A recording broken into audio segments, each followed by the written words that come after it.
First up, our big exclusive. It's brand strength and retail distribution, and not the number of value-added products launched that will eventually stand out as a key differentiator in the dairy market. That's the word coming in from Hatsun Agro's chairman, R.G. Chandramogan.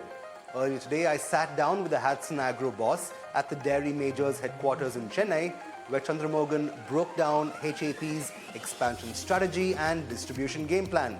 He also said that Hatsun Agro would make a foray into the high-protein product category in the next 3 to 6 months. Here's a slice of that conversation. Earlier, it was only used to be milk and curd. Now, gradually, probably paneer has emerged and cheese has come. And the protein products are coming in. Products will just have a better percentage of share compared to milk. And those people who are making it at home, they will start buying it from the organized players. The market is moving towards the products. Absolutely. Market is moving towards, like you said, value-added products, more organized players. That's been the running discourse in the recent time. But before we actually start discussing the nitty-gritties of the dairy business as it finds itself today, I should ask you about this focus and, may I say, this obsession with protein that you see a lot of Indian consumers evincing now than before.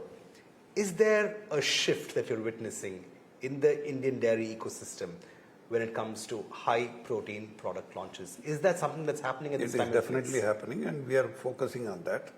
Either 3 to 6 months, we will be introducing a range of products on the high protein.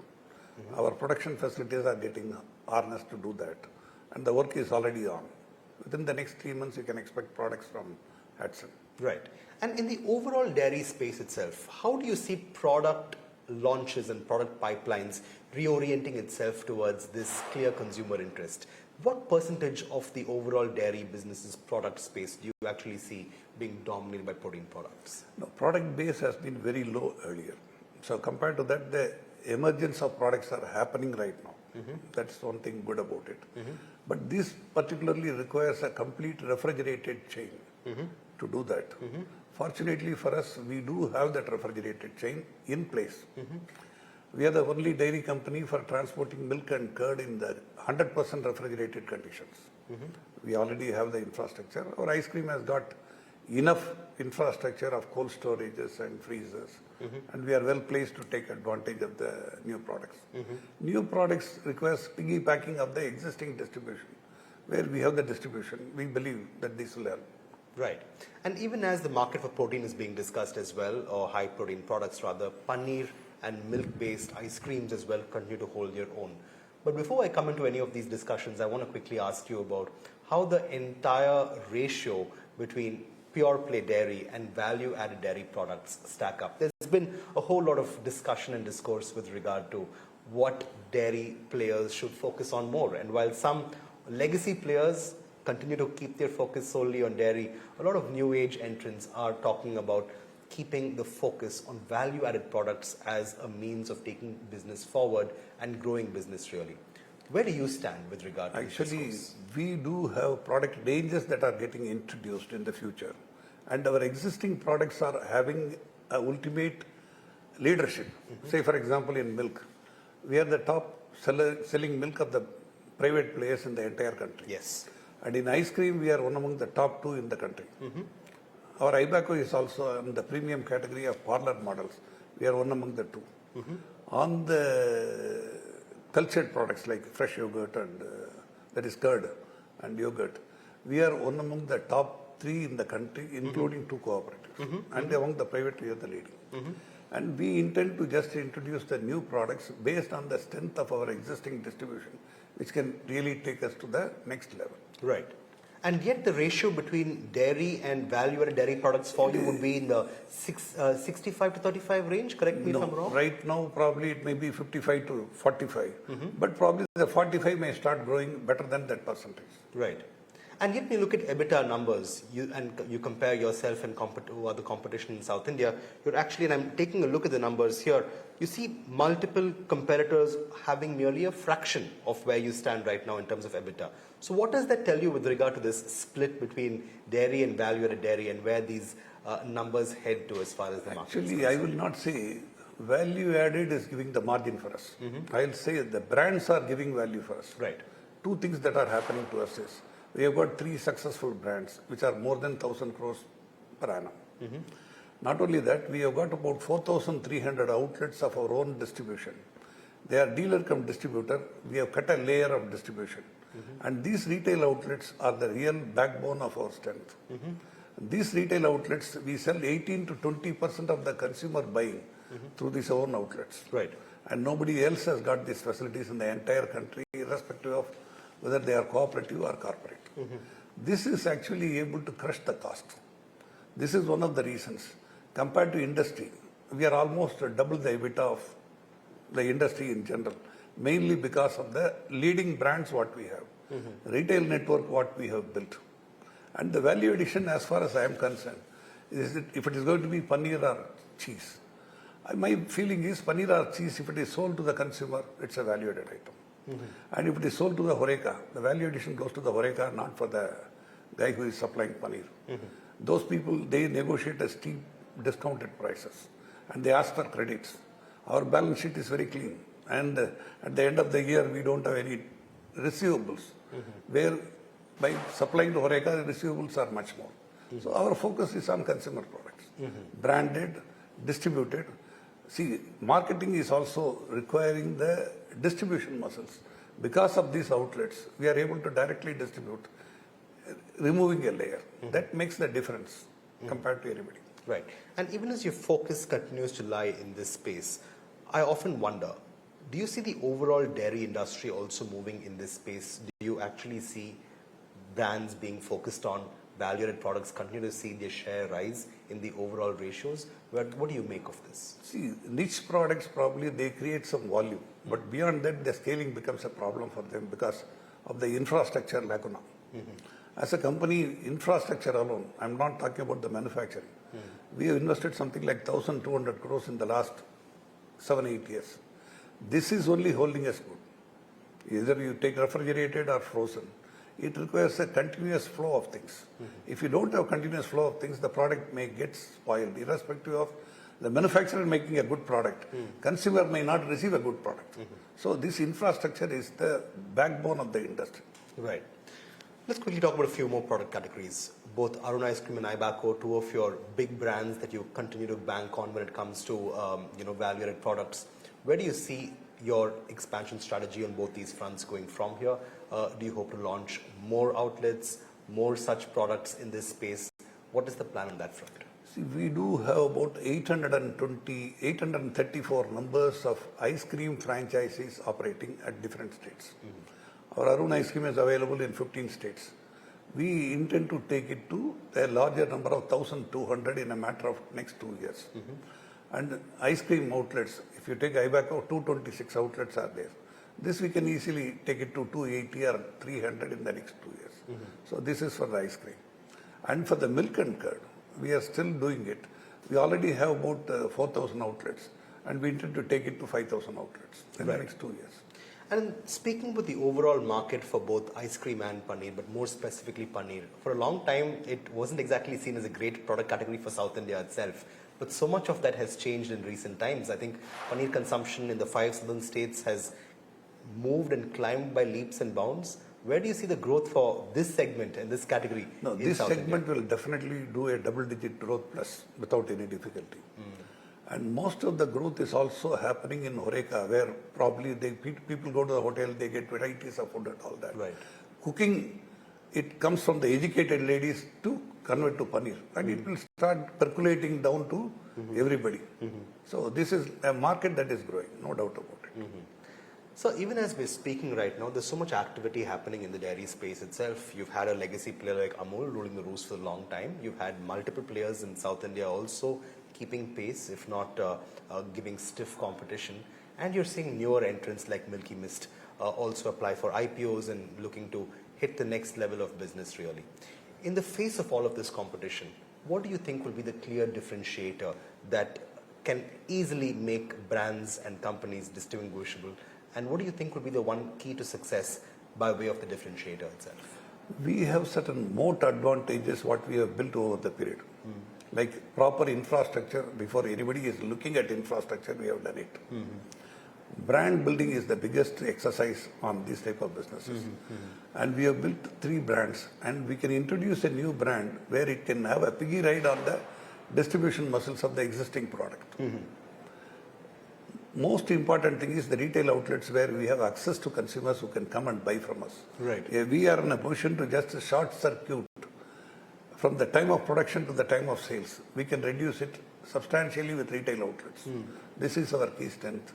And we believe that this strength will be useful for the future. Right. And are these features going to also then differentiate between the competition, brands and availability, distribution? Brand availability and all that is one part of it.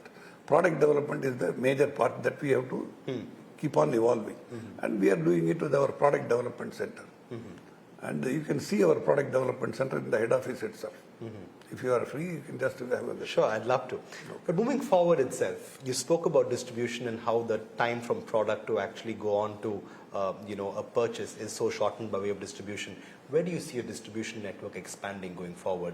What is that future outlook going to be like? See, we are available in 6 states with 23 factories. Orissa, Maharashtra. Orissa on the east and Maharashtra on the west.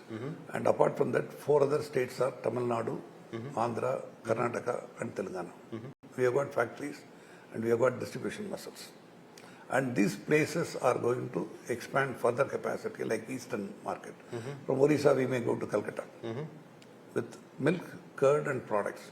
So the eastern market has got a way through our acquiring milk mantra. We acquired last year. So these are all going to be the future generators of revenue and income. Right. And in terms of revenue growth itself, since you bring about revenue, where do you see the market growing from here and where does Hatsun Agro also grow? See, market is having a phased growth of about 8 to 10%. Right. But my feeling is that we will be able to outplace them because last quarter itself we have done 17.5%. But it is too early to say that probably what would be the percentage. But compared to peers, we will be able to do better because of the infrastructure what we have built. And we are in a position to get into the markets much more easily. A new product introduction, I can just put it in 4,300 retail showrooms straight away. That's the advantage. The first mover advantage, of course, that you have is no doubt a very big factor. But moving forward itself, are there any headwinds or challenges that you foresee towards growth itself, at least in this time and place as far as the dairy business is concerned? I'm not looking at any headwinds except like COVID and weather conditions, which are all beyond us. So geographically, we didn't expect COVID. We didn't expect weather conditions to change. So there may be minor setbacks. But available circumstances, how to do better than anybody. That is the way that we look at it. So if you look forward then, what's the one key trend that will underline the dairy business going forward? What do you think will be the one thing to look out for? Value-added products we spoke about. We spoke about good brands, distribution. Paneer is a factor too. What do you think will be some of the key features? In my feeling, any product, unless it is branded and sold to the consumer, the margins are not there. And there are some niche products which are doing a sizable minimum turnover. Beyond that, scaling becomes a challenge because of the infrastructure, our branding and all that. We do have this infrastructure and we are ready to just do the placement. And going forward, in our feeling, infrastructure, retail outlets are the key for us to just expand the market, which we are doing it. Right. And in this whole debate between pure play dairy and value-added dairy, currently there is no 55, value-added dairy. In my opinion, I completely differ. This value-added is a myth that has been created. If that is going to be a value-added dairy, I can say 98% of my business is value-added. Right. And there is no other company which can claim 98% of the business as value-added. Right. Anything that is branded and it is sold to the consumer, as far as possible, removing the middleman, it's a value-added item. Absolutely. And we have 98% of the sales.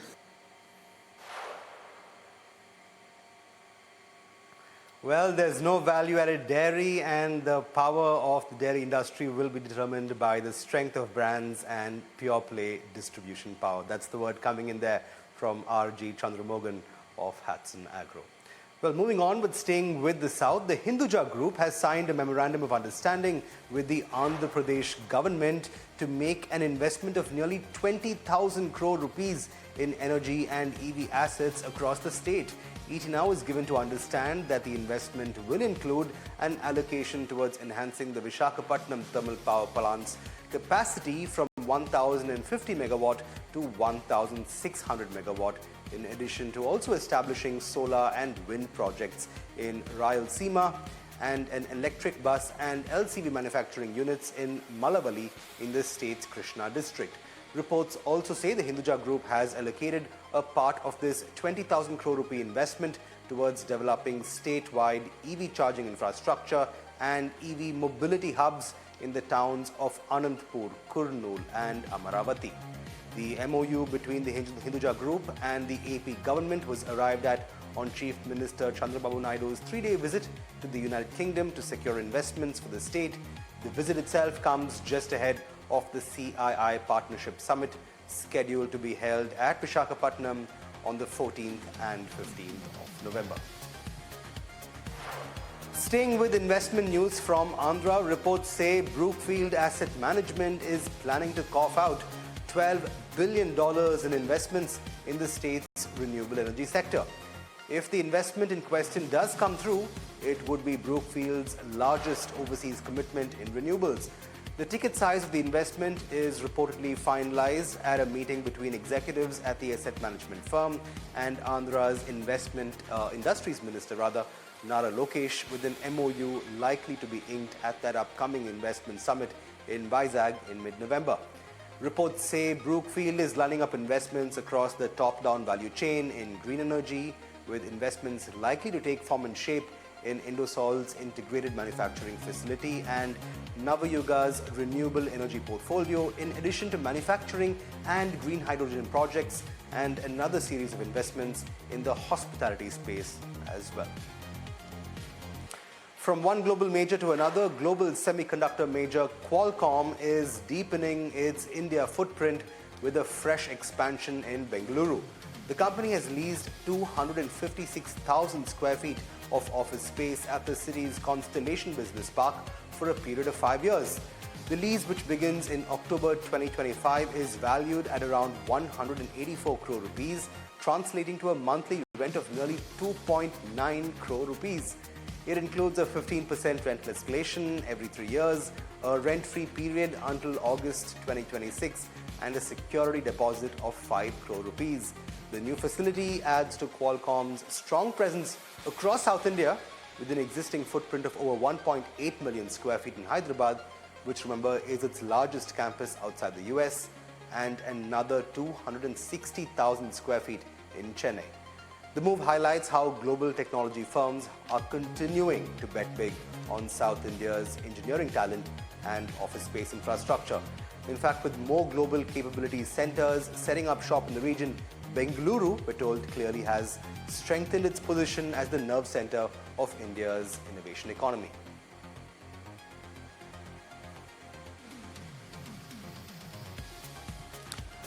Three industry bodies, that is the Brewers Association of India, the International Spirits and Wines Association of India, and the Confederation of Indian Alcoholic Beverage Companies, have urged the Telangana government to clear pending dues of 3,366 crore rupees owed to liquor suppliers by the Telangana State Beverages Corporation, or TSBCL. The associations claim that the state-owned corporation made large purchases in the months leading up to the Deepavali season, but hasn't settled dues till date.